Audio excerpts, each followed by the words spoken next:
Assalamualaikum warahmatullahi wabarakatuh.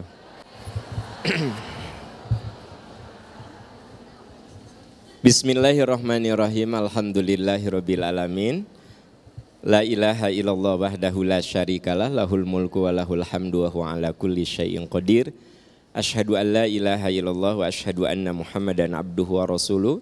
Allahumma shalli ala Muhammad wa ala ali Muhammad kama shallaita ala Ibrahim wa ala ali Ibrahim fil alamina innaka Hamidum Majid. Alhamdulillah, sehat semuanya? Sehat Pak? Alhamdulillah ya. Nah, mohon maaf ya Bapak, karena minoritas kan jadi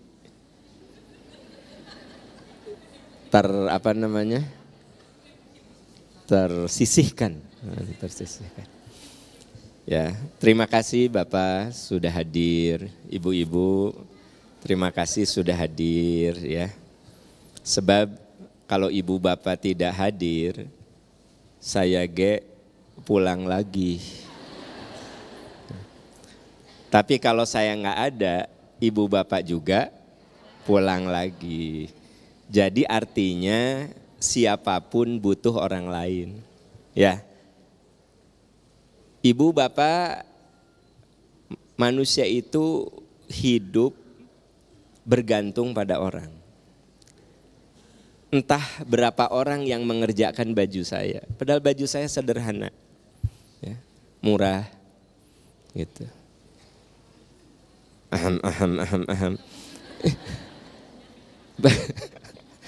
Baju saya murah, tapi pastilah ada yang ngajahitnya, ada yang jualan benangnya, ada yang jualan kancingnya, ya. Jadi tidak ada satu karya manusia kecuali di situ karena banyak tangan. Makanya tidak ada kesuksesan kecuali di situ banyak orang yang berkontribusi. Nah, makanya saya bilang jazakumullah, semuanya sudah menyukseskan program Percikan Iman, baik Bapak, Ibu, teman-teman panitia ya. Sebab kalau tanpa Ibu Bapak, saya masa ngomong sendiri di sini kan gitu.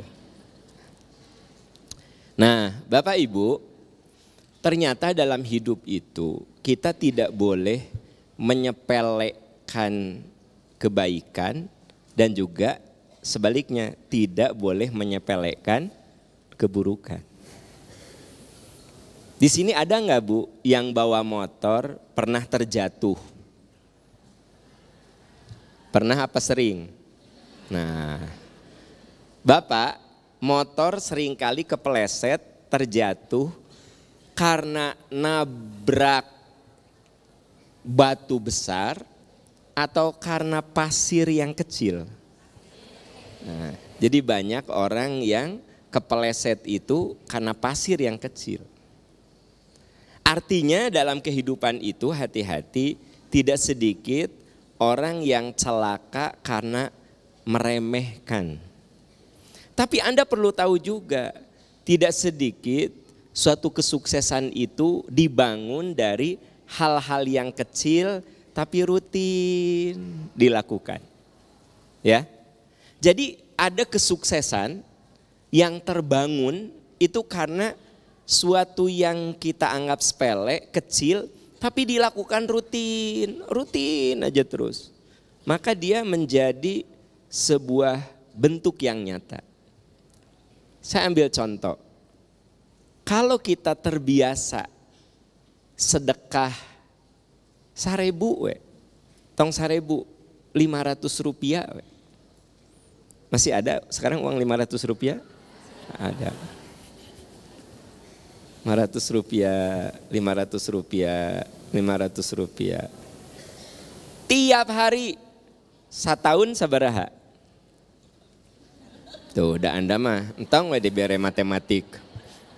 Saya dengar ya, saya nabung 500 rupiah. 500 rupiah setahun sabaraha. Gusti ya Allah. Hari ibu punten matematika berapa?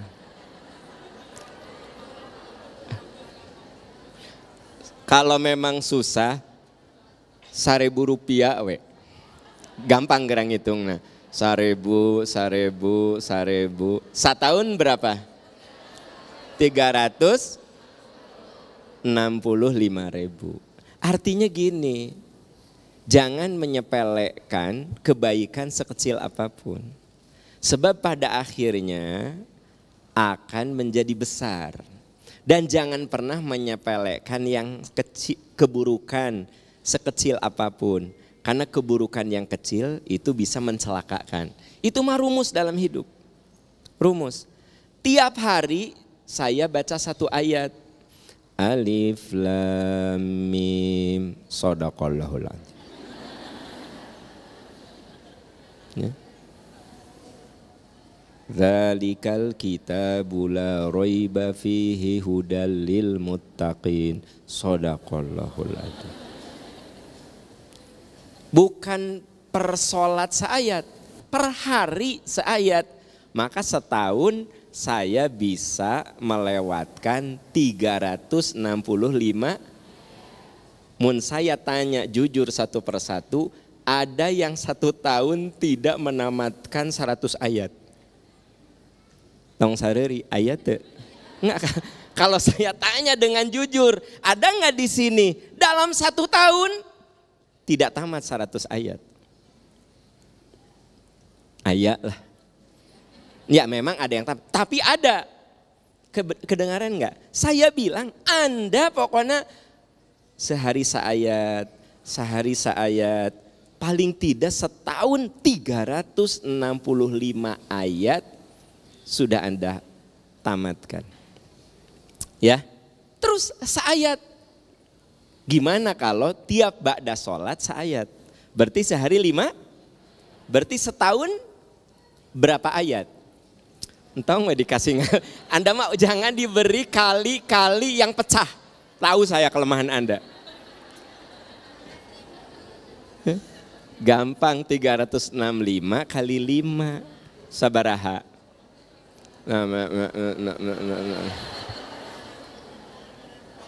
300.000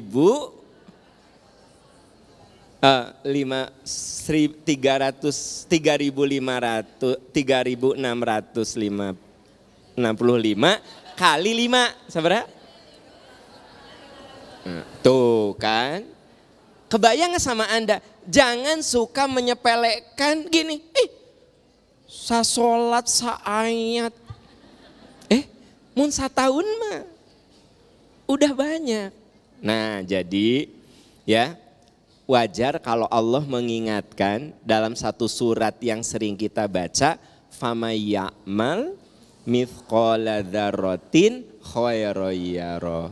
Sekecil apapun kamu berbuat baik, Allah tampakkan kebaikan itu. Sebaliknya, wa may ya'mal mithqala dzarratin syarran yara. Sekecil apapun kamu berbuat buruk, maka keburukan itu Allah akan tampakkan. Jadi kesimpulannya jangan pernah menyepelekan amalan kecil dan jangan pernah menyepelekan keburukan yang kecil. Keburukan yang kecil bertumpuk akan berubah menjadi kemadorotan yang besar. Kebaikan yang kecil pelan-pelan itu akan menjadi kemaslahatan yang besar. Nah Ibu, Bapak, ayat yang begitu simpel sudah kita hafal, coba amalkan. Naon ting harulang gitu. Ada lagi peribahasa dalam bahasa Sunda yang sebenarnya itu sangat-sangat sangat-sangat filosofis. Cikaracak ninggang batu, laun-laun jadi legok. Inggriskan coba.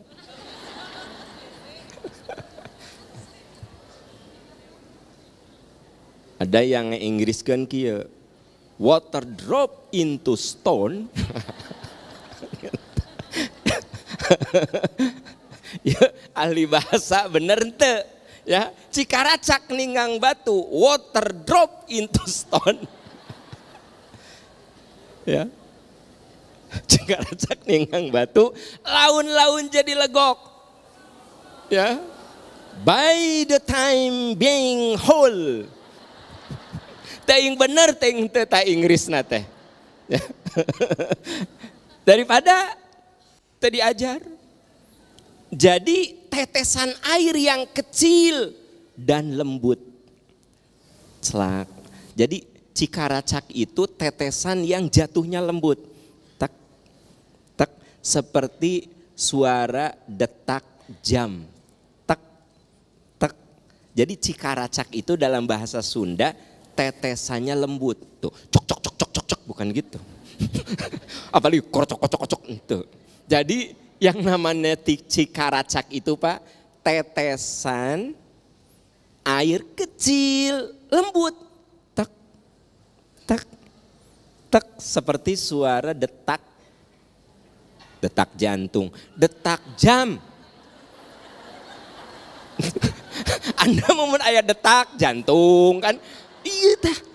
Mun saya can selesai tong mendahului suara detak jantung.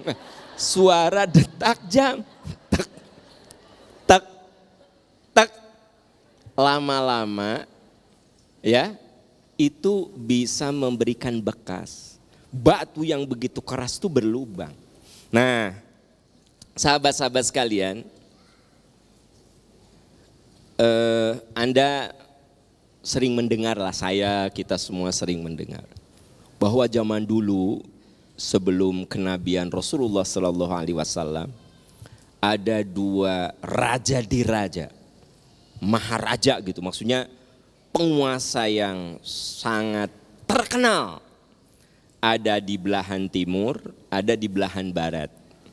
Kalau di belahan timur itu Raja Sulaiman bin Daud. Siapa Sulaiman bin Daud? Nabi Sulaiman. Anda mau pakai bin, langsung hilang ilmu.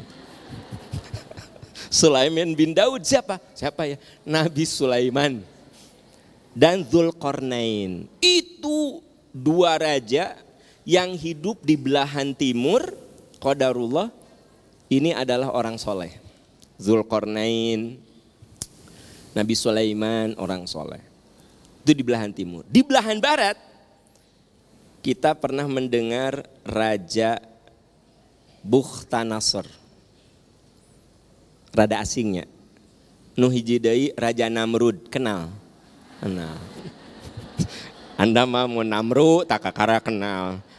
Li Namru, Namrud, Namru. Nah, Namrud. Namrud bin Kan'an. Ya. Jadi ada Bukhtanasar, itu raja yang sangat terkenal di wilayah barat, dan ada Raja Namrud bin Kan'an. Nah, yang paling populer di telinga kita Namrud, karena pernah berhadapan dengan Nabi Ibrahim alaihissalam. Namrudlah yang membakar hidup-hidup Nabi Ibrahim. Ya. Karena saat itu Ibrahim muda, saat itu Nabi Ibrahim masih muda. Menghancurkan tempat ibadahnya Namrud. Ya. Lalu kata Namrud, siapa yang berani menghancurkan Tuhan-Tuhan kita? Kata masyarakat di situ, sami'na fatan. Kami dengar ada seorang anak muda, yuqalu lahu Ibrahim. Anak muda itu sering dipanggil dengan Ibrahim. Kayaknya dia yang menghancurkan itu. Raja itu mengadili Ibrahim. Tapi memang Nabi Ibrahim itu cerdas. Jadi patung yang paling gede disisakan. Dan digantungkanlah kapak di patung yang paling gede. Begitu Ibrahim diadili, Ibrahim, kamukah yang menghancurkan tempat ibadah kami? Kata Nabi Ibrahim, jangan tanya saya, Tuh tinggalin nu nyepang kampak. Kan kampaknya nggak gantung. Kamu teh gimana? Tinggali atuh. Jadi si hakimnya bilang, kamu nggak punya otak. Mana mungkin dia yang menghancurkan itu semua. Kata Ibrahim, kamu yang lebih tidak punya otak. Bagaimana mungkin patung-patung ini kamu ibadahi? Udah tahu dia tidak bisa berbuat apa-apa. Tapi tetapnya karena dia penguasa, Ibrahim dianggap salah aja udah. Dilemparkanlah ke api.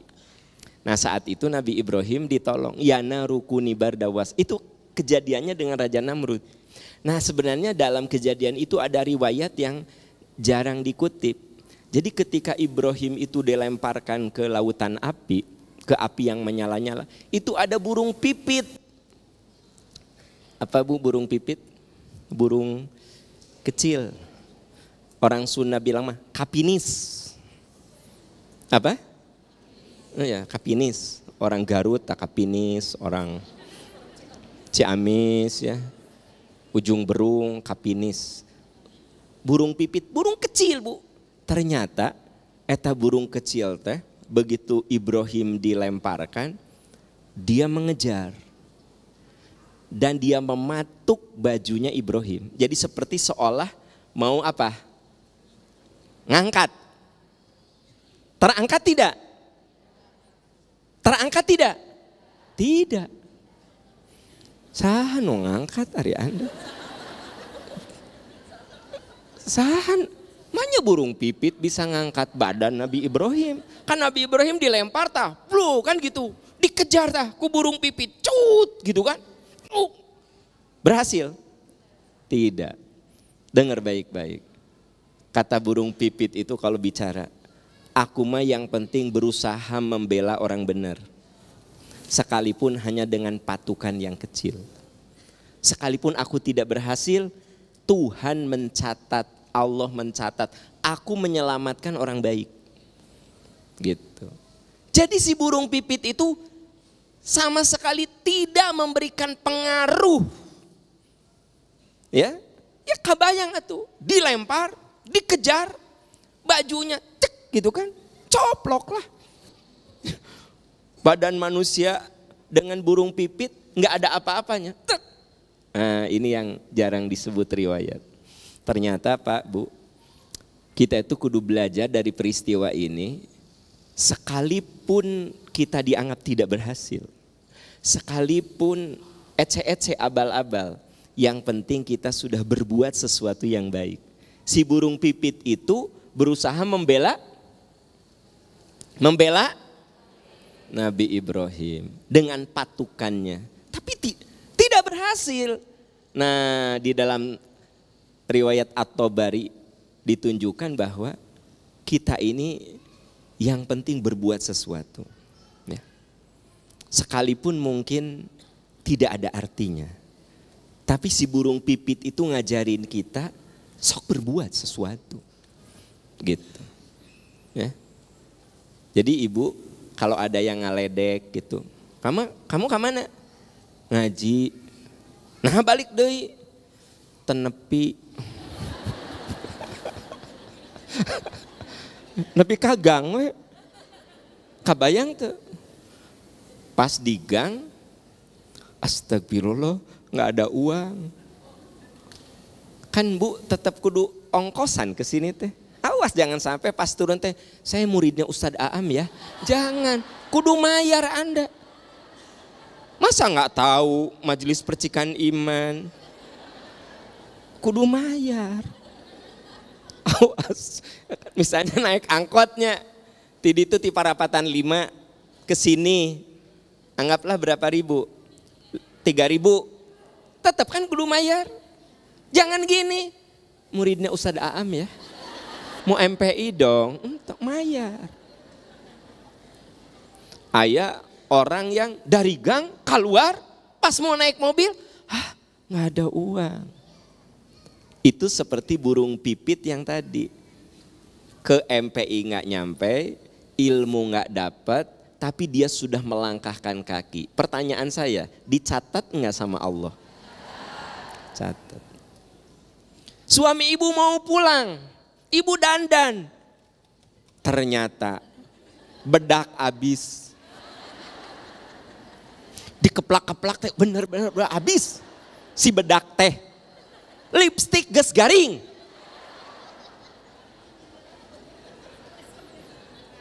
Pertanyaan saya, begitu suami pulang, ibu dibedak enggak? Enggak. Tapi dapat pahala. Karena ibu tos nyobaan kikieuan tah. Tak tak tak tak tak. Seep.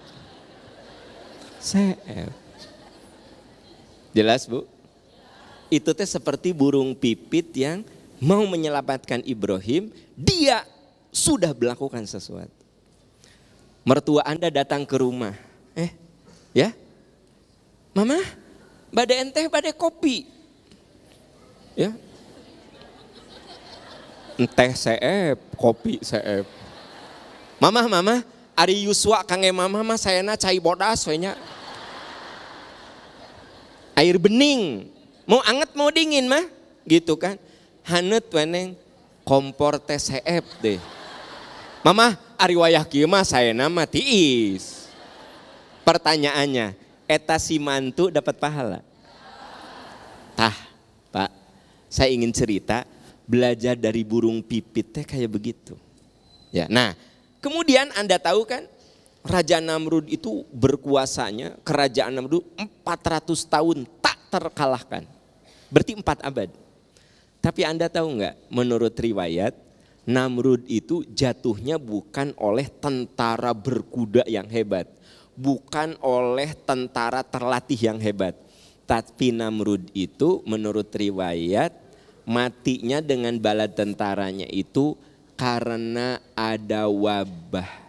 Semacam, tapi bentuknya itu seperti seperti lalat. Muka ieu aya lalat, muka ieu lalat. Apalah arti lalat kecil? Tapi kalau itu menjadi senjata, ya Namrud itu matinya. Bahkan menurut riwayat ada lalat yang masuk ke telinganya. Dan kemudian si Namrud ini sakit kepala yang luar biasa. Dia sering membentur-benturkan kepalanya. Jadi dia mati itu bukan oleh tentara hebat, oleh lalat. Atau ibu bapak hafal merenan. Li'ila fi Quraisyin rihlatas syita iwas. Bukan eta. Surat Al-Fil kumaha awalnya? Apa? Alam taro kaifa fa'ala rabbuka. Tidakkah kamu perhatikan bagaimana Tuhanmu bertindak kepada tentara bergajah? Ternyata tentara bergajah itu zaman dulu, Bu, tentara itu kalau udah pakai gajah nggak ada yang berani. Berarti senjatanya sudah hebat, ya. Ternyata dihancurkannya bukan oleh yang aneh-aneh. Tarmihim bihijaratim. Nah, gitu. Jadi sebenarnya sahabat-sahabat tercinta, kalau saya ceritakan terus ini pelajaran berharga bagi kita apa? Oh, ada satu lagi ingin saya cerita. Pada zaman Umar bin Khattab, pasukan kaum muslimin mengalami kontak senjata. Tapi saat itu tentara musuh berada di dalam benteng. Susah ditembus. Ya. Lalu kata panglimanya, kita minta tentara tambahan dari Amirul Mukminin. Saat itu Umar bin Khattab jadi khalifah. Tahu nggak? Umar ngirim apa? Nggak tahu kan? Nggak tahu karena belum saya ceritakan. Ternyata yang Umar kirim nasihat. Kata Umar, mungkin kalian meninggalkan sunnah Rasul sampai kalian tidak bisa mengalahkan tentara musuh. Sudah ya Amirul Mukminin. Apa yang kamu lakukan? Tahajud kami lakukan. Saum Senin Kemis kami lakukan. Duha kami lakukan. Jadi utusan itu mengatakan sunnah-sunnah kami lakukan. Kata Umar, "Ari kamu suka bersiwak enggak? Tahu bersiwak?" Ingat kata Umar, Nabi pernah bersabda, "Laula an asyqa ala ummati la amartuhum bisiwaki ma'a kulli wudu." Sekiranya tidak menyulitkan umatku, aku akan perintahkan mereka bersiwak setiap kali berwudu. Bersiwak itu gini Bu, siwak itu alat ranting ya, nah, itu di gini. Cara pakainya bukan gini ya, gini. Kalau udah potong, anu mah terus we mata 3 tahun teh habis-habis, datara dipotong. Salah pakainya teh. Jadi gini, set asupkeun, set ente, set potong. Tangke pas dipakai teh bersih deui. Nah, kan zaman dulu ge ada spionase, ada mata-mata. Ya. Ketika kaum muslimin sedang bersiwak mengikuti anjuran Umar bin, sok kamu laksanakan sunnah Rasul. Tiap kali berwudu siwak. Keur karario tah. Si spionase teh apa namanya? Mata-mata. Terus dia lapor ke panglimanya. "Komandan, kayaknya kita bakal kalah." Ternyata orang Islam itu saya jadi ketawa. Dan Anda mah nggak tahu, saya mah tahu jadi orang Mesir itu.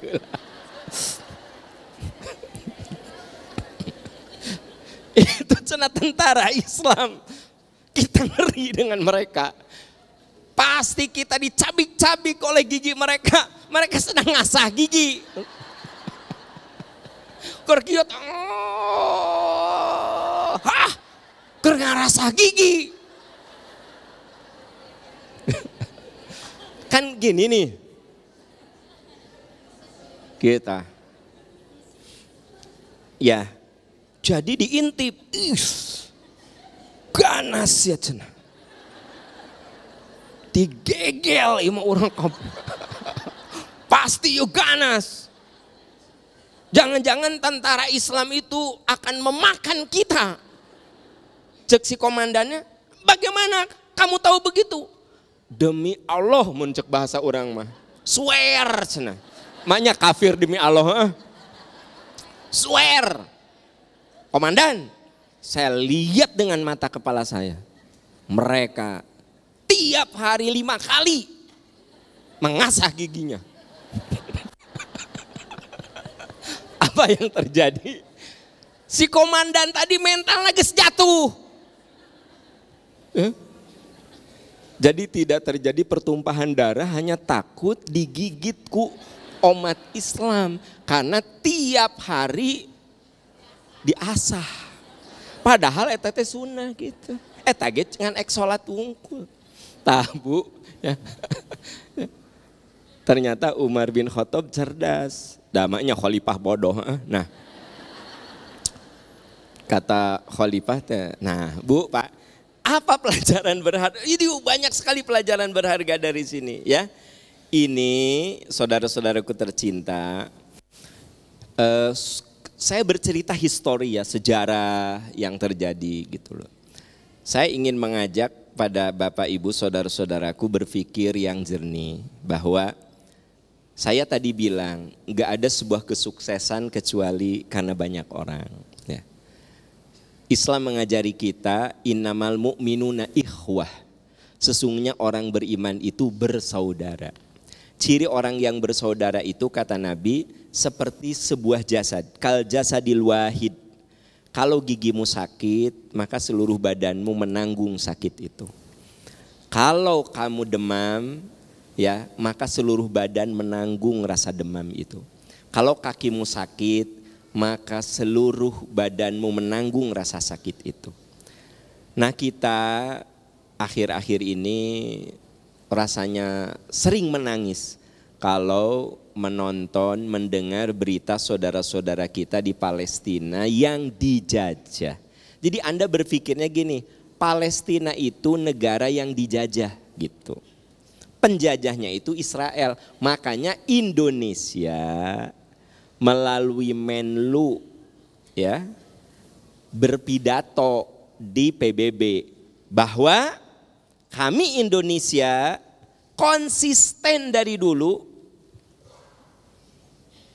menuntut kemerdekaan Palestina. Ini artinya secara eksplisit Palestina itu dijajah. Palestina itu tidak merdeka. Jadi inti masalahnya Palestina dijajah oleh Israel. Dan yang paling keji, kemarin mungkin Anda baca berita, nonton berita, rumah sakit dibom, rumah sakit 500 orang lebih syahid.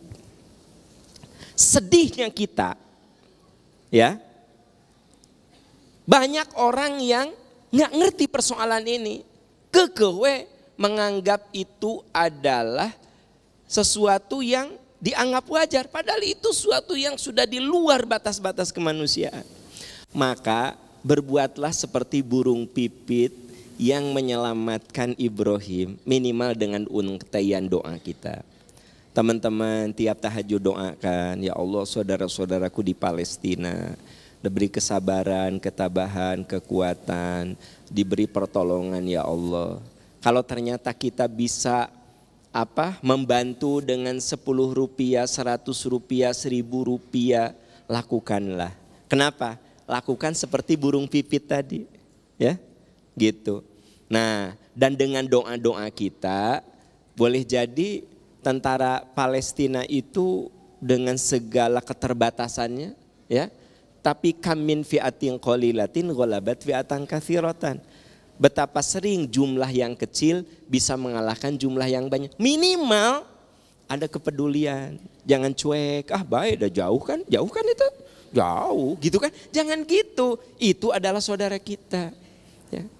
Andaikan Palestina itu bukan saudara-saudara kita, bukan umat Islam, tetap andaikan, ya,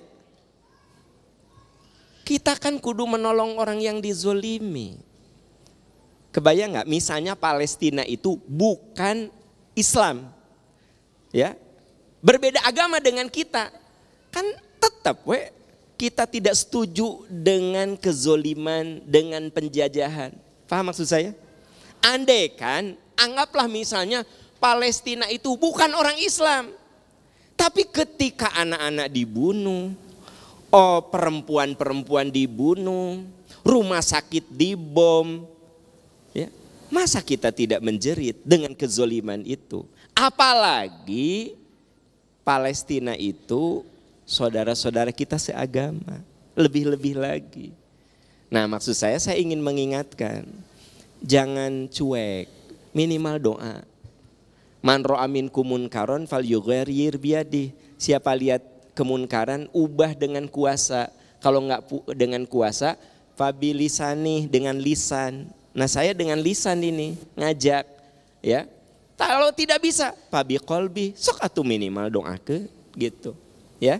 Nah, jadi saudara-saudaraku tercinta, ini hal yang perlu diingat, ya, karena memang PR kita adalah kita nggak boleh mata hati kita mati melihat orang dizolimi. Itu tidak boleh. Tidak boleh. Siapapun itu, apalagi saudara-saudara kita. Dan berbuatlah sesuatu sekecil apapun gitu.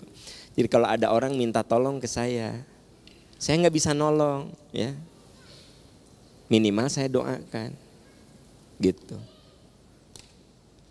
Kalau saya melihat kejadian yang membuat saya ternyuh, saya nggak bisa nolong, ya minimal saya mendoakan kebaikan untuk orang itu. Kalau ibu punya suami, susah diajak pada kebaikan, apa yang harus ibu lakukan? Doakan apa ganti?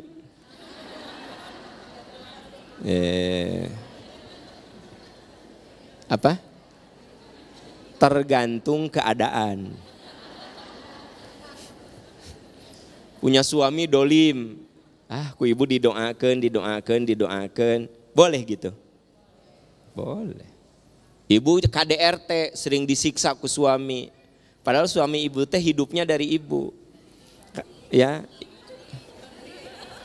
Ya, ibu kan punya usaha, suami ibu teh gawe. Ngan dia itu bikin ulah selalu, judi lah, itulah, inilah. Pokoknya ibu didolimi we. Geus kitu teh ibu teh diperlakukan dengan kasar. Ya. Apa yang akan ibu lakukan? Oh ganti suami. Oke. Itu pilihanmu ya, itu pilihanmu. Jadi artinya setiap kita melihat kezoliman harus berbuat sesuatu.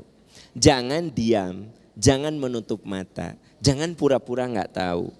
Nah, saya yakinlah Anda yang ngikutin berita itu sampai saya tiap baca berita, tiap nonton itu sedih hati saya tuh ya, gitu. Maksudnya gini, saya nggak bisa berbuat apa-apa. Paling rezeki saya berapa sih untuk meringankan saudara kita di Palestina? Paling doa-doa yang yang kita panjatkan kepada Allah ya. Nah minimal kita itu harus ada kepedulian terhadap saudara kita yang terzolimi. Karena boro-boro saudara kita yang tidak seagama dengan kita pun kalau dizolimi mah kudu ditolong oleh kita. Harus ditolong oleh kita. Kalau dia tidak seagama, apalagi seagama. Nah berarti kita harus selalu punya semangat dalam kebaikan. Kita tidak boleh berhenti untuk berjuang. Kita tidak boleh berhenti untuk ikhtiar. Kita tidak boleh berhenti untuk selalu memperbaiki diri. Nah sekarang bagaimana caranya supaya kita tidak berhenti dalam kebaikan? Gimana caranya? Supaya kita tidak berhenti dalam kebaikan. Gimana caranya? Berarti kan gini, saya bilang tadi, kebaikan tuh walaupun kecil kudu tadi Cikaracak. Kebaikan itu walaupun kecil kudu konsisten, tidak berhenti, ya, gitu. Kebaikan itu terus walaupun kecil terus. Nah, saya ingin jelaskan gimana caranya kita tidak berhenti dalam beramal soleh, tidak berhenti dalam berjuang, tidak berhenti dalam mencari ilmu, tidak berhenti dalam berbagi, tidak berhenti dalam memaafkan. Tidak boleh berhenti karena waktu bergerak terus. Kalau Anda berhenti, saya berhenti, kita tergilas oleh waktu. Ya, hari demi hari kan mengurangi jatah umur kita. Ya. Boleh jadi ada saudara kita yang bulan lalu hadir di sini di majelis taklim ini, tapi qadarullah Allah sudah memanggilnya, tidak bisa hadir lagi. Andai kursi tempat saya duduk ini bisa berbicara, ada guru-guru kita yang pernah duduk di sini ngasih tausiah sudah dipanggil oleh Allah. Andai karpet-karpet ini bisa bicara dan bersaksi, boleh jadi ada saudara-saudara kita yang pernah duduk di karpet ini juga sudah dipanggil oleh Allah. Berarti hari demi hari itu bergerak terus, bergerak. Kita tidak boleh berhenti dalam kebaikan. Kenapa? Karena detik menit yang kita lalui menggerus jatah kehidupan kita. Nah, bagaimana caranya supaya kita tidak berhenti dalam beramal, tidak berhenti dalam berjuang, tidak berhenti dalam mencari ilmu, tidak berhenti dalam ibadah? Pertama, harus selalu recharge. Apa recharge? Dicas terus semangat keislaman kita. Kudu terus dicas. HP ibu kalau dipakai terus apa? Lobet, habis baterai, ya kan? Gitu. Nah, maka kita harus ngecas. Jadi ketika kita ini beramal, ada saat turun loh semangat itu. Ya, ada saat malas. Maka yang pertama adalah recharge.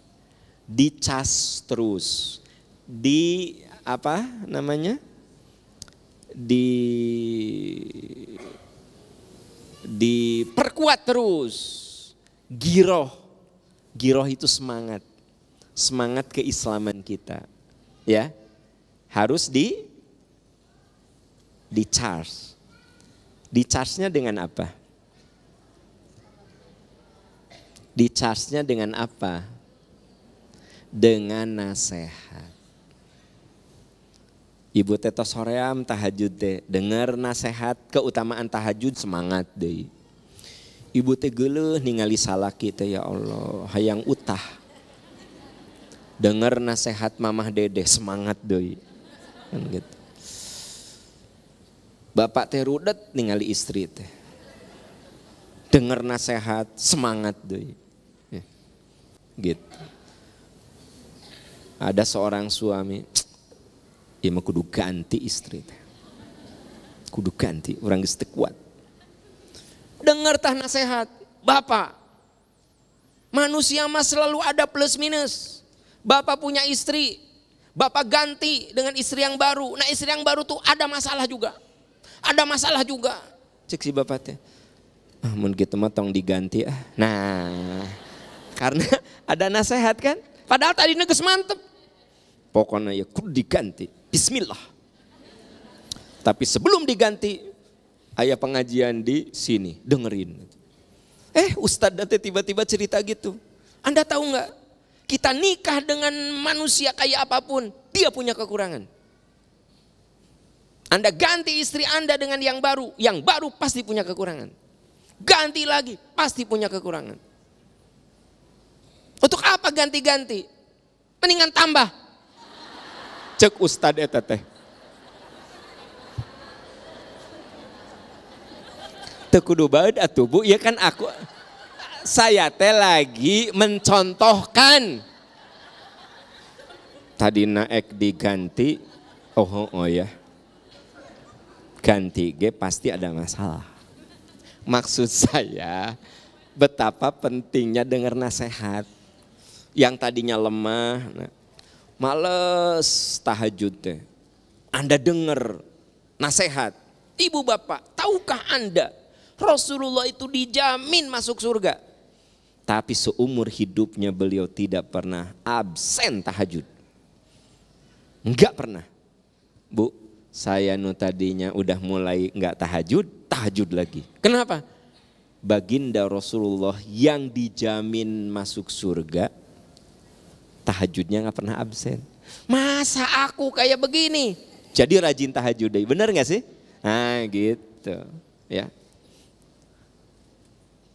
Saudara-saudara kita di Palestina boro-boro nyaman dengerin tausiah seperti ini. Langsung terdengar serangan-serangan bom. Ya. Anda yang tadinya nggak mau datang ke pengajian teh, datanglah. Ya. Anda mah bukan bom, cuma mau hujan, gludug, kan gitu. Nggak jadi pergi. Ya. Lalu dengar nasihat, kita mah cuma dengar geludug. Geludug tenan bahasa Indonesianya. Petir. Kita cuma dengar petir. Saudara kita di Palestina itu bom di pinggirnya, bom di depannya, bom di belakangnya. Masa kita takut dengan suara petir sampai Anda tidak datang ke pengajian? Wah, jadi datang ke pengajian. Nah, jadi ternyata semangat itu harus ada di recharge, dicas lagi. Nah, casnya itu nasihat. Dari nasihat cinta kita tumbuh gitu loh. Ya. Bu, ada orang yang tadinya rajin olahraga, malas olahraga teh. Males. Males we. Pokoknya mah gawe teh goledag gitunya dina nanti. Apa namanya nu kitu teh? Goledag teh. Rebahan gitu ya. Pas lagi nonton TV gitu, ada dokter yang cerita. Bapak Ibu tahukah? Pembunuh manusia itu adalah mager. Bro was. kurang gerak. Apa susahnya sih olahraga cuma jalan kaki setengah jam ngelilingin komplek, apa susahnya? Ayo gerak tiap hari minimal 30 menit. Ibu tadinya gini langsung koreja. Gitu. Karena dengar apa? Bu, nasihatnya penting. Fadzakir in nafa'ati dzikra. Ya, berilah peringatan. Peringatan itu berguna, bermanfaat. Nah, jadi yang pertama recharge, dicas lagi, dikuatkan lagi, giroh itu apa? Semangat dalam berislam. Melalui nasihat, dari situ akan tumbuh kecintaan. Nah, giroh itu tumbuh melalui nasihat, itu dijelaskan di Az-Zumar ayat 18. Coba lihat Az-Zumar ayat 18.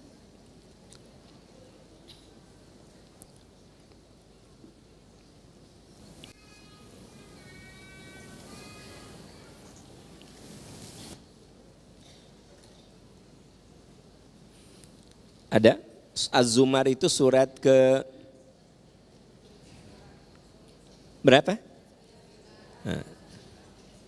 Surat ke-39 ayat 18. Sudah ditemukan.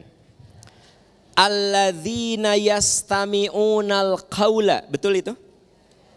Orang yang mendengarkan nasihat. Payat tabi'una ahsana. Lalu ya ikuti nasihat itu. Jadi Pak Bu, kalau dengerin nasihat itu kudu diikuti. Ya. Bukan cuma dengerin, bubar, dengerin, amalkan. Dengerin, aplikasikan. Alladzina yastami'unal qaul, orang yang mendengarkan nasihat, fayat tabi'una ahsana, lalu dia ikuti nasihat yang baik itu. Kalau kita rajin mendengarkan nasihat, ya, lalu mengikuti nasihat itu, ulaikal ladzina hadahumullah, mereka itulah orang-orang yang diberi hidayah oleh Allah. Wa ulaika hum ulul albab, dan mereka itulah orang-orang yang berpikiran jernih. Jadi kalau kita tidak mau berhenti dalam kebaikan, jalan terus, bergerak terus, pertama rutin di charge. Syukur-syukur alhamdulillah bagi teman-teman yang ada di Bandung, kita hadir di sini. Anda punya kredit poin, setiap langkahnya penggugur dosa. Setiap langkahnya pengangkat derajat. Dan duduk kita di sini menurut janji Rasul, layak untuk qaumun yadhkurunallaha illa haffaz alaihimul malaikah. Tiap orang yang duduk dalam satu majlis dihadiri oleh malaikat. Majlis itu dihadiri dan diberi rahmat. Nah, bagi teman-teman yang ada di rumah masing-masing, di kantor, ya, sekarang ini mengikuti lewat YouTube, tetap mendapatkan pahala nasihatnya. Ya. Tapi memang tidak dapat pahala menuju ke sininya, ya kan gitu. Belum lagi ibu kesini teh meureunnan kudu dandan, ya kan gitu. Eta teh ada pahalanya, ya. Meureunnan kudu bayar tadi angkot, ojek, ya kan gitu, bensin. Yang bawa mobil mah bayar parkir. Awasnya kita kudu bayar parkir. Ulah wih ngaos, mayar parkir. Awas jangan memalukan kami. Gitu. Mayar parkir teh, ya kan gitu. Nah, tapi saudara-saudara kita yang online mungkin dia multitasking sambil nyuapin anak. Nah, kredit poinnya di situ ya, bagi yang ibu-ibu muda yang masih anaknya kecil-kecil sambil nyuapin anak mungkin. Gitu, sambil ngepel, sambil nyuci piring kan gitu. Tapi ada juga sih dari sekian ibu-ibu yang sambil lonjoran. Apalagi bukan yang di sini, yang di rumah lonjoran. Sambil mager, dan tentu saja kalau di rumah mah tidak perlu pakai apa-apa, pakai daster juga nggak apa-apa. Daster ya gitu. Daster kebangsaan. Artinya semua oleh Allah, ingat loh, tidak ada fama ya'mal mithqala dzarratin khair. Sekecil apapun kamu berbuat baik Allah kasih. Jadi teman-teman yang di YouTube, ku Allah diberi kebaikan.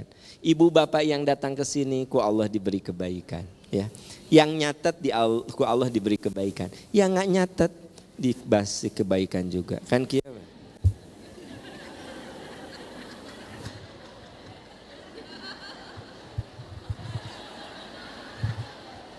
Dapat kebaikan? Dapat. Ayan bari manyun teh. Dapat kebaikan? Dapat. Gitu. Artinya Allah tidak akan menyia-nyiakan amal. Kembali ke yang saya tadi ceritakan di awal. Sekecil apapun teh ku Allah teh dihitung. Gitu. Ya. Nah, dengan kita merecharge itu mengecas. Nah, itu diharapkan tumbuh kecintaan kita. Dan kalau tumbuh kecintaan kita, orang yang beriman itu cintanya kepada Allah lebih besar dibanding cinta-cinta yang lainnya. Anda lihat di Al-Baqarah 165. Jadi recharge itu dengan ilmu, dengan dengar nasihat, itu membuat cinta kita makin tumbuh, semangat kita makin tumbuh. Kalau cinta kita makin tumbuh, maka kecintaan kita kepada Allah akan mengalahkan kecintaan apapun, gitu. Ya. Al-Baqarah 165. Wa minan nasi may yattakhidhu min dunillahi andada yuhibbunahum ka hubbillah walladzina amanu asyaddu hubbalillah. Ada Bu? Jadi orang di antara manusia ada yang menjadikan selain Allah itu kekasih. Orang beriman itu cintanya kepada Allah lebih dahsyat lagi. Oke lah, saya kasih contoh yang nyata saja. Pak Bu, kalau Anda sudah cinta, kadang-kadang logika kita tuh susah menjelaskannya. Di sini ada yang cinta Persib, walaupun Persib eleh, kan kalah Persib teh, kan kikian Persib aing gitu kan, kan eleh. Sorry ya yang ibu hari ibu perhatikan gitu. Jadi gini Bu, saya satu saat mau ke daerah sana, ke daerah selatan. Waktu itu mah belum ada tol. Jadi saya kudu lewat Jalak Harupat. Tempat sepak bola tuh Jalak Harupat. Itu teh soreang jam 10-an teh macet. Saya bilang, ya ini macet aya naonnya. Eta Pak cenah bade aya Persib. Oh, jam sabaraha ayeuna geus pinuh kieu jam 4 Pak. Kabayang teh Persib mainnya jam sabaraha? Saya lewat jam 10 udah macet. Berarti cintanya kepada Persib luar biasa. Tah, saya banyak kulantaran biasa-biasa wayanya karena sepak bola mah saya mah terlalu cinta enggak, benci enggak gitu ya. Ah biasa we karena sepak bola teh. Jadi aneh ningali orang nonton sepak bola jam 4, jam 10 geus datang. Kan aya nonton bola di Surabaya ke Jakarta. Saya mah di Buruhan Sajuta, mung. Dah saya kan gak cinta-cinta banget gitu loh. Ya saya sama bola teh gak cinta-cinta banget gitu.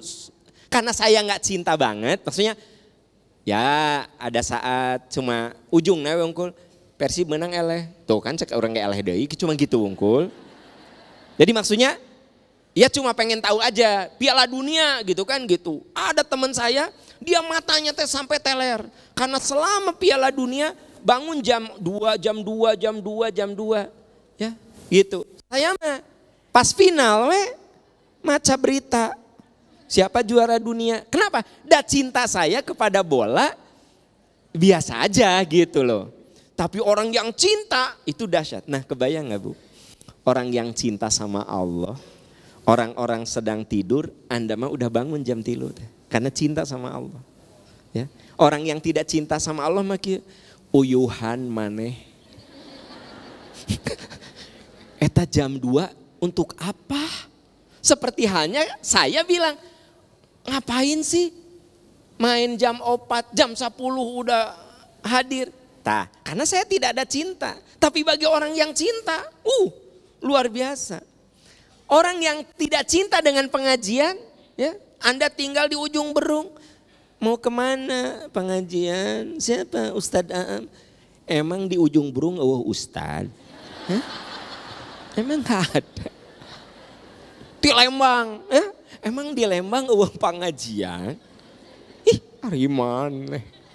Nah, tapi kalau udah suka mah udah didatangi gitu loh. Ya. Jadi maksud saya begini Bu, jangan sepelekan cinta. Cinta itu bisa mengubah yang rumit jadi sederhana, yang berat jadi ringan, yang jauh jadi dekat. Makanya let love be your energy.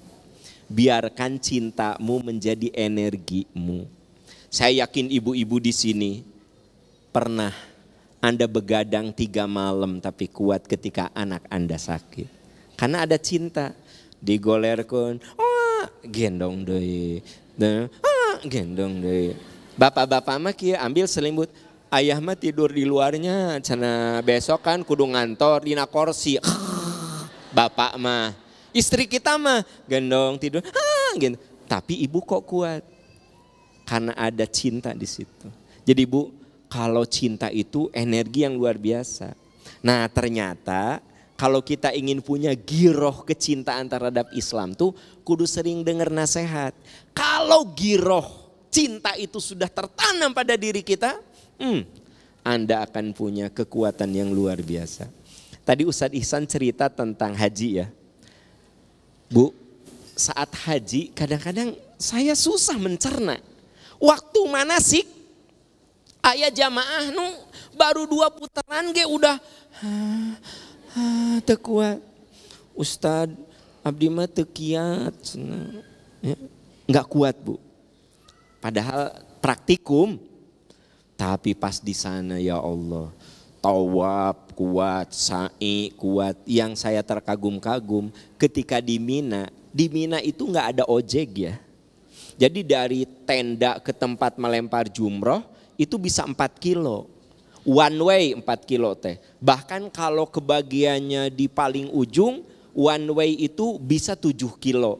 Ada orang yang ketika manasik sepertinya nggak akan kuat. Ya Allah, di sana mah beliau bisa jalan 7 kilo dengan semangat, melempar jumroh, balik lagi. Sob, karena ada apa di situ? Cinta itu melahirkan energi, cinta itu melahirkan kekuatan, cinta itu membuat yang rumit jadi sederhana, cinta itu membuat yang berat jadi ringan. Ya, berjam-jam macet itu menderita enggak? Menderita. Tapi kenapa ketika kita pulang kampung di hari raya Idul Fitri, ya, penderitaan itu menjadi kenikmatan? Nikmat, ya. Saya pulang ke Ciamis biasanya 3 jam.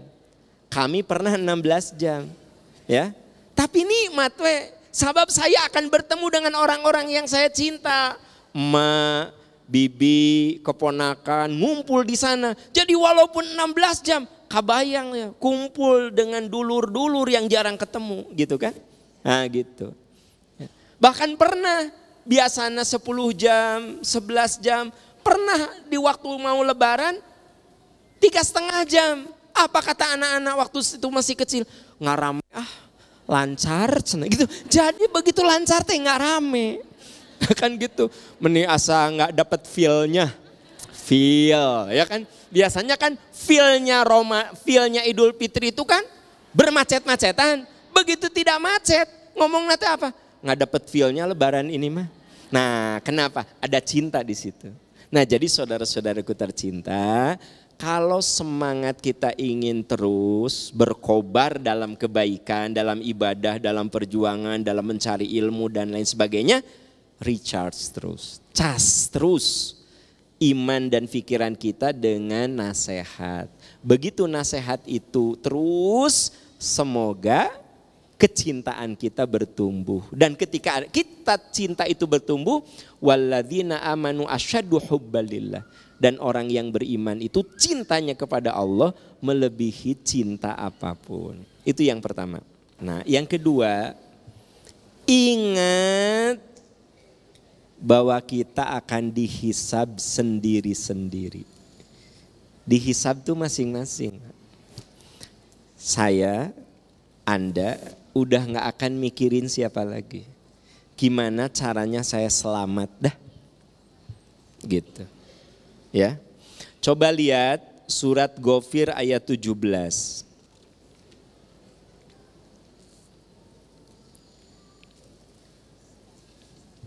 Surat Ghafir, surat Ghafir atau surat Mukmin, sama aja itu. Surat ke-40 kalau nggak salah. Sudah ditemukan? Ayat 17.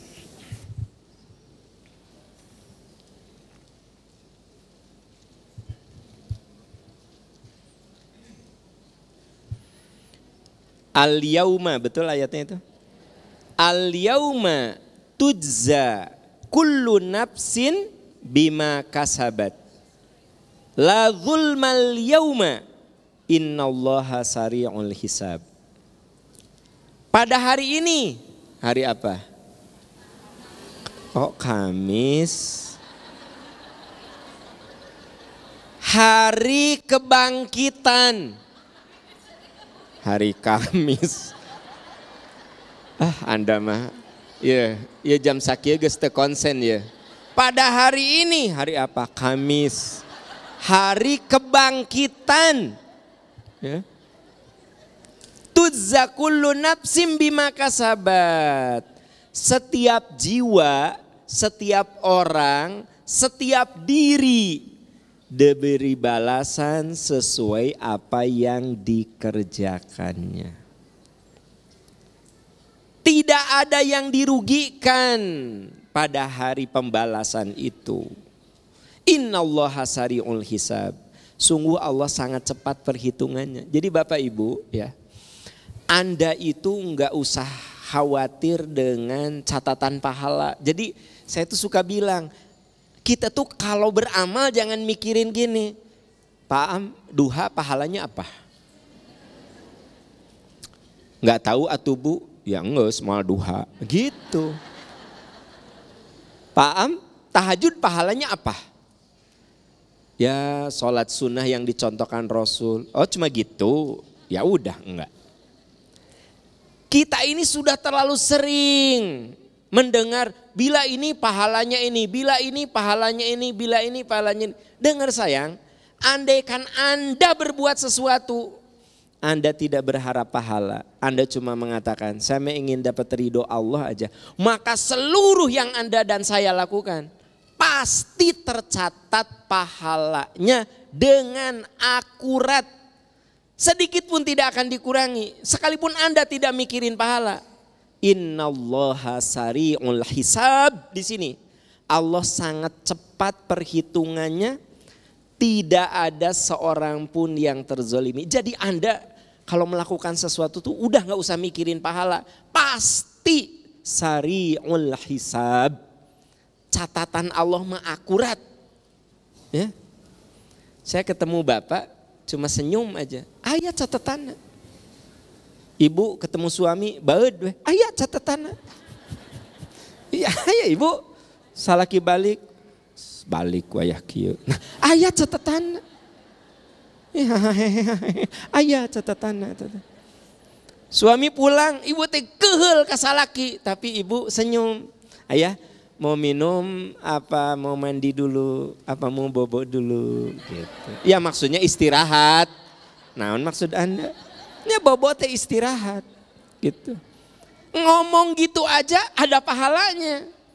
Jadi maksud saya gini, sekiranya kita tidak mikirin pahala, pahala itu automatically innallaha sari'ul hisab. Hisab Allah, catatan Allah itu cepat gitu kan. Bahkan katanya kita baru niat saja udah langsung tercatat. Dengar informasi tadi pagi ada MPI di sini. Begitu dengar teh mau ke sana ah. Nah, baru mau ke sana ah. Aya catatan teh. Langsung. Pek teh jadi. Dicoret deui teh. Tergantung. Kalau Anda nggak jadinya itu udah pergi ya, udah niat pergi, udah siap-siap. Datang mertua di Ciamis. Ibu mikir gini, masa mertua datang aku tinggalin. Ibu nggak jadi pergi ke MPI, pahala ibu tercatat dengan sempurna seolah-olah ibu datang ke MPI ini. Sekalipun Anda nggak datang, karena yang membuat Anda nggak datang itu Anda menghormati mertua Anda. Tuh segitunya. Ibu tadi nih dengar informasi mau ada MPI nih di sini. Mau pergi Udah jam 7 teh, liur. Leng. Darah rendah ibu kambuh. Tah ayeuna teh ada teman kita ngagoler gitu. Ya. Pertanyaannya, dapat pahala? Dapat pahala seperti Anda dapat pahala. Teman Anda tidak datang ya karena Allah menguji dengan sakit. Innallaha sari'ul hisab. Allah mah cepet gitu catatannya. Ya. Jadi teman-teman sekalian, ingat kita semua akan dihisab. Dan setiap jiwa al-yauma tujza kullu nafsim bima kasabat. Pada hari kebangkitan Allah akan berikan pahala, akan berikan balasan setiap jiwa seperti yang sudah dilakukannya. Makanya saya bilang tadi, jangan menganggap sepele. Terus kita terus berbuat. Karena Allah mah gak akan salah mencatat. Gitu. Bahkan ibu bapak, coba Anda buka ada ayat yang menguatkan ya. Coba Anda buka surat Luqman ayat 33. Surat Luqman ayat 33. Ya ayuhan nas, wahai manusia. Betul ayatnya itu? Ittaqu rabbakum, takwa kamu kepada Tuhanmu. Wakhshaw yauma la yajzi walidun an waladi. Kamu harus takut pada satu peristiwa di mana pada saat itu seorang bapak tidak bisa menolong anaknya.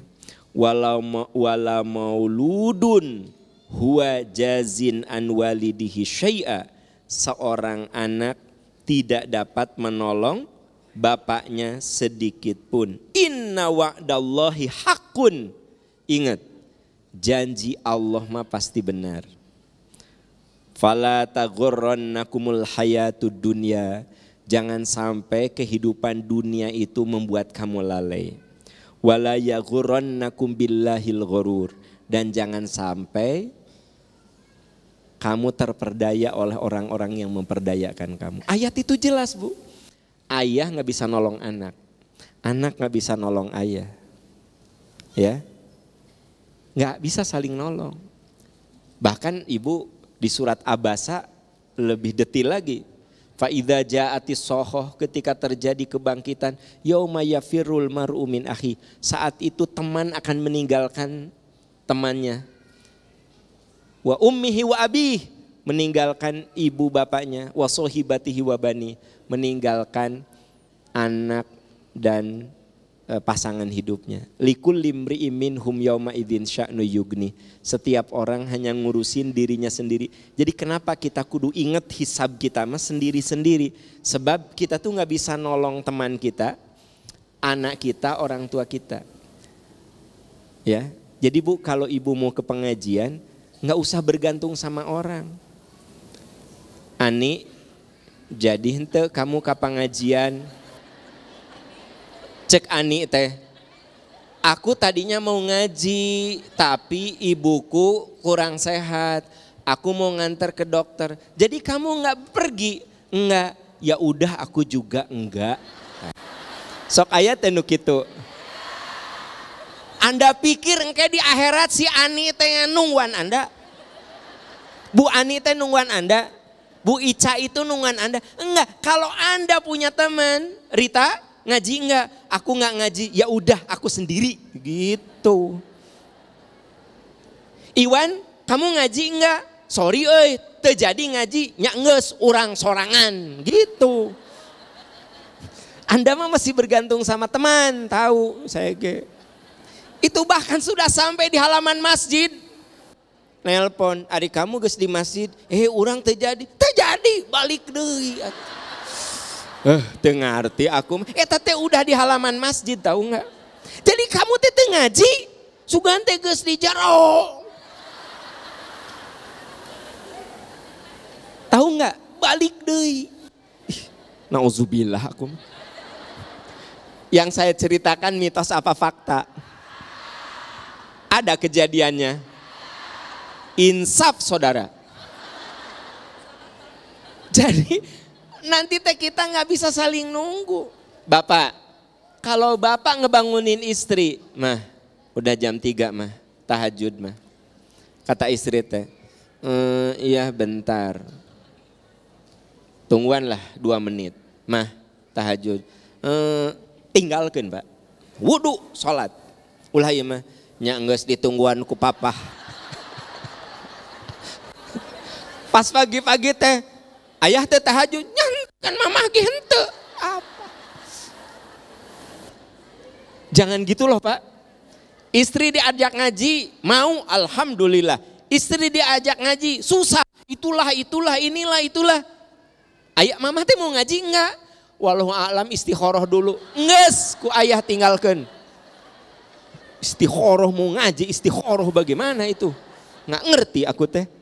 Nah, ibu juga gitu. Jadi pokoknya kalau urusan akhirat ya, urusan ibadah, kita teh kudu nyadar pada akhir nama kita teh masing-masing.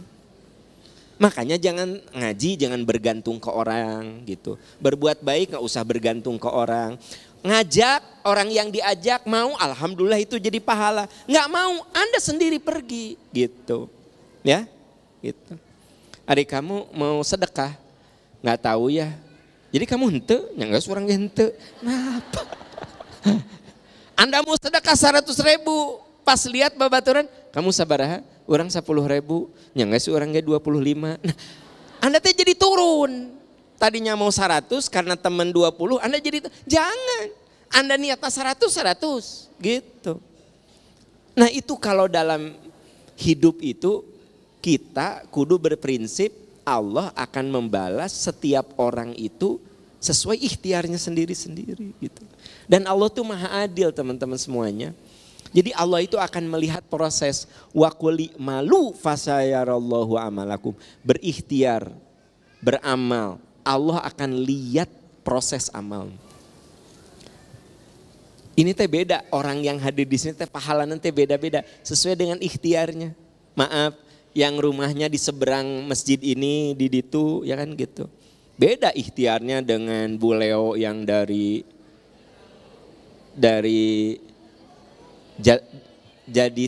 Cileunyi. Berapa naik kali mobilnya Bu? 3 kali. Bu Leo umur 80, dengar sayang. Lihat ke saya bukan ke Bu Leo, lihat ke saya. Bu Leo itu 85 tahun. Rumahnya di Jatinangor, Cileunyi. Kesini pakai kendaraan umum 3 kali. Ya, masa Anda nggak malu sama Bu Leo? Pahala beliau berbeda dengan Anda yang umurnya 30 tahun. Sekalipun sama Anda juga tatanggana Bu Leo. Misalnya Bu Leo di Jatinangor. Masalahnya beliau umur 80 kaluhur. Ya. Ada naik bis kota Bu? Atau naik angkot? Cara naik Bu Leo, naik angkot dengan Anda yang umur 30 beda. Gaya naik cep gitu. Ya. Ya. Bu Leo naik tangga beda dengan Anda yang umur 30.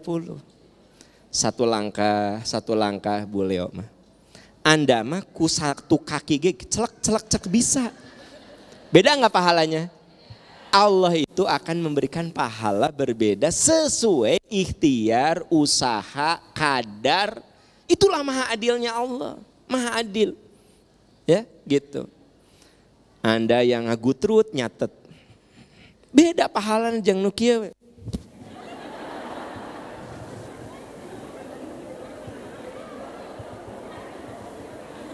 Beda. Beda ente sih. Beda enggak pahala orang yang saya bilang buka surat Ghafir ayat 17. Sama enggak dengan yang kia? Udah ketemu? Oh. Sama enggak? itu maha adilnya Allah. Gitu. Sama enggak pahala orang yang kesini dengan bawa Quran kecil dengan anu badag, sampai enggak masuk ke tas, cepeng gini, tas ini cepeng ini, sama enggak sih? Enggak, saya sampai sedetil itu saya ingin mengatakan maha adilnya Allah. Anda enggak usah takut ya bahwa semua kita itu tercatat secara akurat. Nah, jadi yang pertama tadi recharge, yang kedua ingat hisab, yang ketiga miliki komunitas yang jujur, yang benar. Komunitas orang-orang yang benar, yang dekat pada kebaikan, cari. Sebab kata Nabi al-musahabatu dalam riwayat diungkapkan al-musahabatu tasrikut tabi'ah. Persahabatan itu suka mencuri tabiat. Jadi miliki komunitas yang benar. Miliki komunitas yang cinta pada kebaikan. Miliki komunitas yang ngomongnya baik. Miliki komunitas yang lebih suka berbicara kebaikan daripada berbicara keburukan. Ya ayyuhalladzina amanu taqullah. Hei orang yang beriman, takwa kamu kepada Allah.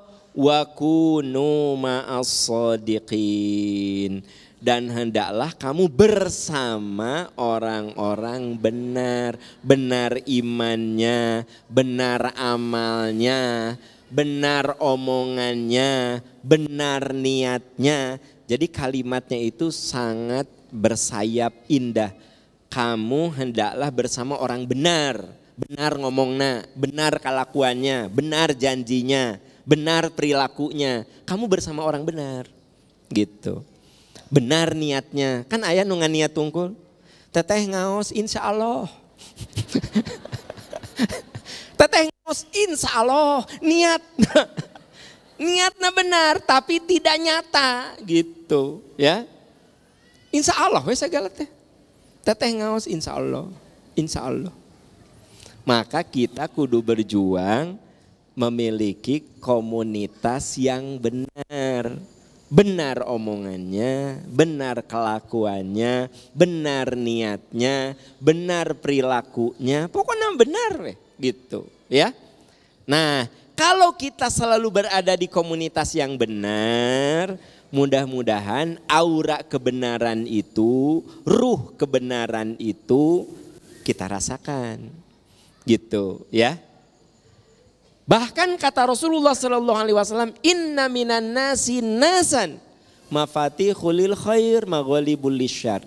Ada di antara manusia, dia itu memberikan aura kebaikan, mafatih, pembuka kebaikan, penutup keburukan. Jadi Anda kalau punya teman, baru lihat wajahnya saja iman Anda teh udah naik. Tah, deketin teman seperti itu.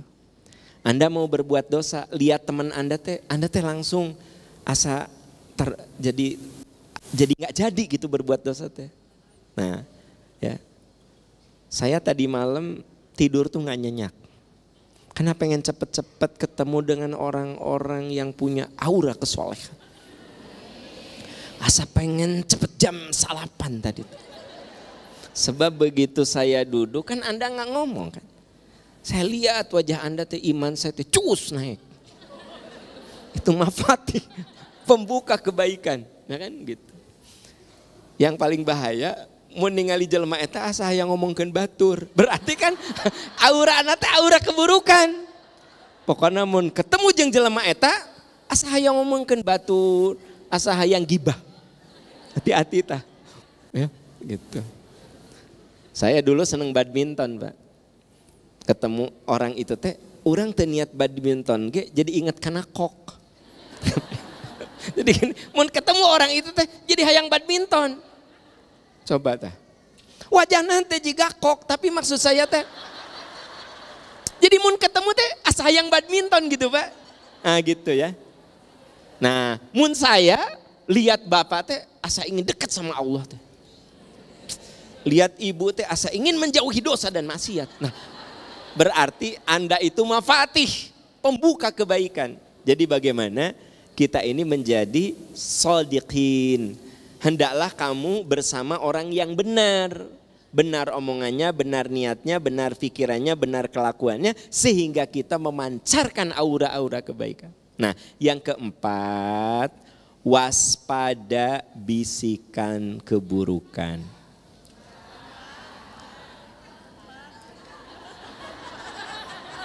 Tilu opat ya teh. Yang keempat, jangan seorang nyebut katilu. Nah, yang keempat, waspada dengan dari bisikan keburukan. Waspada. Waspada dari bisikan keburukan. Bu, sasoleh-solehna jalmi, sok ada bisikan buruk. Ada ya? Ibu, walaupun ibu sudah rajin tahajud, suka ada gini, 5 menit deui pernahnya. Padahal Anda teh ahli tahajud. Kumaha nu sakali tahajud libur 3 minggu. Orang yang tiap hari tahajud nih, di sini ahli-ahli tahajud. Saya yakin ada saat gini, tahu jam 3 nih, ya. Kayak 5 menit deui. Ame seger, sok ayanya. Ada bisikan itu ada, Pak. Ya. Bisikan itu ada. Bahkan ada yang sudah dandan. Biasa ibu-ibu kan dandan teh pakai kerudung ieu asa teu cocok ganti ya. Jika nama kudu nu beureum. Tapi beureum asa teu cocok ya. Bisi serab, ambil nu koneng. Koneng teu cocok ya, asa lieur ganti deui ya. Bayi nu bodas, jika mayit ganti deui. Wah, terus ya. Ambil yang kemang-kemang. Jika tapelak meja, simpen deui kan gitu. Jadi orang itu ibu udah ganti, udah siap. Ujug-ujug gini. Jiganya si Pak Aamna moal datang. Terus mun saya teh datang emang Anda batal? Anda mah datang atuh. Jigananya si Pak Aamna moal datang. Tah, Bu, sesoleh-solehna orang, Pak, itu bisikan keburukan teh suka ada. Ya, ibu pernah teh? Ibu teh baik-baik saja, pagi suami pergi, ibu menghantarnya dengan penuh cinta, dengan baik. Tapi pas datang teh ujug-ujug geuleuh we gitu. Pernah? Nya ujug-ujug keheul gitu. Pernah? Jangan sok suci, geuleuh. Enggak pernah. Yakin cek aku mah pernah sakali saumur hirup mah. Masa Anda rumah tangga udah 20 tahun sekali ge enggak pernah? Jangan sok suci ari hirup. Nah, jadi kan ayah pastilah Anda pernah ujug-ujug sebel keheul tanpa sebab, pernah enggak? Eta teh bisikan setan. Ya. Terus Anda bilang enggak pernah, asa teu mungkin. Teu mungkin cek saya. Jadi yang namanya manusia mah sok aya we bisikan busuk teh suka ada. Enggak hujan, enggak angin, bisikan males, suka ada, Bu, Pak. Bisikan suudon itu suka ada. Gitu.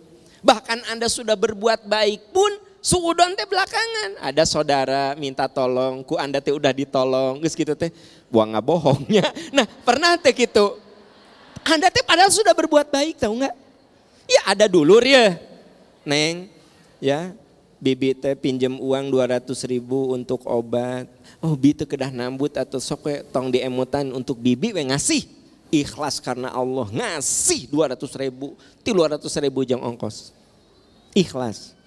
Udah pergi teh. Buang ngabohongnya. Hari Anda sudah beramal. Sudah ngabantuan dulur Anda. Nah, ujug-ujug jangan-jangan tah. Sok aya, Bu. Matak itu teh kudu diwaspadai. Kalau ada yang gitu, astagfirullah aku udah suudon gitu. Ya, kalau Anda malas, na'udzubillah ya Allah aku berlindung kepadamu gitu. Begitu Anda ada bisikan udah bangun jam 3, 5 menit deui langsung ima bisikan setan gitu. Kumaha kalau Anda bangun terus suami teh kalah kameluk, setan. Kan salaki Anda mah tara meluk. Nah, pas tahajud meluk setan ini mah gitu. Setan ini. Cek salah teh, mana setan? Oke. Tas Bu, aya nama. Nah, Sadari apa bisikan keburukan, atau ari setan teh mah bisik kasarnya bisikan keburukan, bisikan malas ya gitu loh. Boleh setan oge. Nah, surat Al-Hijr ayat 39-40.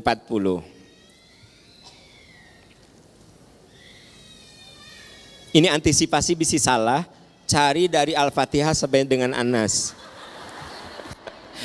Ini antisipasinya daripada kete Anda terbalik, kan gitu. Al-Hijr, surat Al-Hijr 39, awalnya kola, betul enggak? Nah, deg-degan aku mah orangnya jadi trauma kan. Anda teh kan salah kan, ku 1.500 orang atuh. Trauma aku mah asli tadi teh. Benar trauma pisan. Nih, salah. Langsung deg gitu kan. Ada Bu? Qala Robbi, betul? Bima aghwaitani la uzayyinanna lahum fil ardi wala betul? Wala ughwiyannahum ajmain illa ibadaka minhumul mukhlasin. Betul itu ya? Ini teh iblis mengatakan gini, Tuhan, karena engkau telah memutuskan, jadi cek setan teh, aku mah kapalang sesat. Pokoknya aku akan jadikan keburukan itu indah di mata manusia. Dengar Bu, ini hati-hati Pak. Jadi setan itu akan mengkondisikan yang buruk itu lebih indah daripada yang baik. Ya, jujur, ngagosip dengan ngobrolin materi ceramah menarik kemana? Jeung ngagosip masuk renyah kan, renyah itu nagih. Oh gitu, pantesan orang oge, da orang curiga. Tah, renyah kan, kayak makan keripik itu renyah artinya ngambil deui. Jadi dosa sama renyah. Jadi suatu yang renyah itu nagih dia. Nah, mata kalau kita lagi ngomongin orang ngagosip, komo fitnah nggak jelas asal usul nanti suka rame. Tapi kalau gini, Ari kamu tadi jadi dengerin ceramah Pak Am jadi ya. Dia teh ngabahas iya bisa tuh ngabahas agama wae capek orang teh gitu kan. Padahal Anda teh menceritakan ini geus satu kamu teh ngebahas agama wae capek. Tapi kalau orang tadi di pengajiannya aya ibu-ibu oh gitu. Hah? Eta tangga orang ari mana eta teh? Bener Ibu yang saya ceritakan mitos fakta. Nah, terus kata setan teh, aku pun akan menyesatkan manusia semuanya kecuali hambamu yang terpilih. Jadi kata setan tuh ada hamba-hamba yang engkau pilih, yaitu hamba-hamba yang waspada. Matak Bu, kalau kita bangun jam 3 malas lawan. Mau pergi ke pengajian ada rasa malas lawan. Suudon lawan jadi husnuzon gitu. Dendam lawan dengan maaf. Tah, itu hamba yang Allah pilih. Jadi mereka yang suka melawan bisikan-bisikan busuk, yaitu hamba-hamba yang Allah pilih. Jadi ternyata kalau kita ingin apa tadi? Tidak berhenti dalam kebaikan, tidak berhenti dalam perjuangan, tidak berhenti dalam mencari ilmu, recharge terus dengan nasihat sehingga tumbuh ilmu kita. Yang kedua, ingat kita ini ujung-ujungnya sendiri-sendiri, bakal dihisab sendiri-sendiri, bakal mempertanggungan jawab sendiri-sendiri. Yang ketiga, coba cari teman-teman yang benar, benar omongannya, benar pikirannya, benar perilakunya, benar niatnya, dan ingat dalam hidup itu suka ada bisikan-bisikan keburukan. Jadilah orang yang terpilih, yaitu mereka yang menepis keburukan dengan kebaikan. Ibu, bapak, sahabat tercinta, itu yang bisa saya bahas. Semoga Allah menjadikan pertemuan ini amal saleh bagi kita semua. Subhanaka Allahumma wa bihamdika asyhadu an la ilaha illa anta astaghfiruka wa atubu ilaik walhamdulillahi rabbil alamin. Wassalamualaikum warahmatullahi wabarakatuh.